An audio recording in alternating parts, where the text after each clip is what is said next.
Hello everyone, welcome back to my channel, welcome to বুলাদিস আড্ডা। বেশ কয়েকটা কথা বলবো, যে কথাগুলো তোমরা যদি জীবনের সঙ্গী হিসাবে বেছে নাও, সেই কথাগুলোর দরুন তোমরা কখনো পিছিয়ে পড়বে না বা কখনো পাপের ঘোড়া পূর্ণ হবে না। জীবনে কখনো ভগবানকে ভয় পেও না, ভয় পাও নিজের কর্মকে। ভগবান তো মাফ করে দেয়, কিন্তু তোমার কর্ম কখনো তোমাকে মাফ করে না।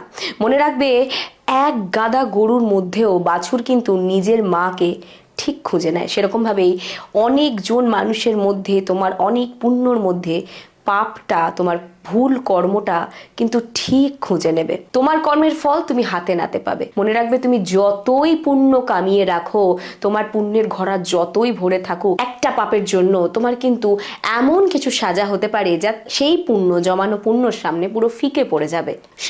ভগবান শ্রীকৃষ্ণ পাপ আর পুণ্যর ক্ষেত্রে একটা কথাই বলেছে, যদি তুমি তোমার আত্মীয় স্বজনকে নিজের কাজে লাগাচ্ছ নিজের খারাপ হওয়ার জন্য, মানে ধরো তুমি খুব কাছের একজন মানুষের ক্ষতি করার জন্য তারই খুব কাছের একজন আত্মীয়কে যদি কাজে লাগাও, সেই ক্ষেত্রে কিন্তু তুমি জায়গা করে দিচ্ছ তোমার ওপর সেই পাপ কর্মর। সেটা যে কিভাবে প্রতিফলন হবে তুমি সেটা নিজেও বুঝতে পারবে না।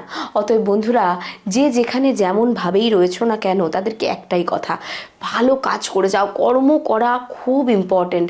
আমরা যেমন কর্ম করব তার ফল আমরা পাবো। অনেক সময় এরকম হয় যে বাপের বাড়িতে গিয়ে মেয়েরা তার মায়ের হয়ে তার ভাইয়ের বউয়ের সাথে অনেক রকম ঝগড়া করে।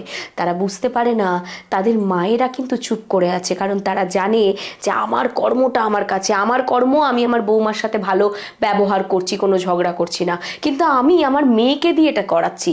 এই ক্ষেত্রে আমার মেয়ে যখন ঝগড়া করছে আমি তাকে আটকাচ্ছিও না, আমি নিজে কিছু বলছি না, মেয়ের কর্মটা খারাপ হচ্ছে। যে সমস্ত মেয়েরা নিজের মাকে ভালোবেসে অন্যান্য আত্মীয়র সাথে ঝগড়া করছো, বা ছেলেরা নিজের মাকে ভালোবেসে বউয়ের সাথে সমানে ঝগড়া করে যাচ্ছ, নিজেদের কর্মফল নিয়ে একটু বেশি সচেতন হও।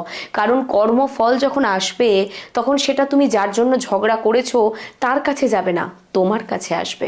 আজকের মতো চলি, পরের দিন আবার দেখা হবে সেম চ্যানেলে। ততক্ষণ দেখতে থাকো বুলাদিস আড্ডা। টাটা।